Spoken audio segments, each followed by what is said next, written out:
ఒకసారి నేను నా భార్యా బిడ్డలతో కొండకొచ్చి ఒక్కసారే దర్శనం చేసుకున్నాను. మర్నాడు వెళ్ళిపోవాలి సాయంకాలం. ఎందుకో ఇంకొక్కసారి స్వామిని చూడాలని మనస్సు తీవ్రమైన పరివేదన పొందింది. కానీ ఎలా? పిచ్చేళ్ళ ఏమిటో నడుచుకుంటూ పూర్వం వైకుంఠం క్యూ కాంప్లెక్స్ దగ్గరే ఉండేది కరెంట్ రిజర్వేషన్ కౌంటర్.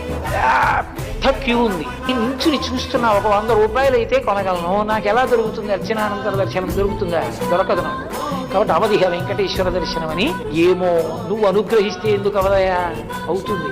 నువ్వు నన్ను అనుగ్రహించగలవా? వెళ్ళిపోనా అనుకున్నానంతే. ఇంతంత రాళ్లు పడ్డాయి ఆకాశం నుంచి. చీకటిగా ఉంది, వడగళ్ళవాన. ఇంతంత రాళ్లు. తల బద్దలైపోతుందేమో అని ఎక్కడి వాళ్ళు అక్కడ పారిపోయారు. అందరూ పారిపోతే నేను ఆ క్యూలో పారిపోయాను. ఇంతే ఉంది, అంతే.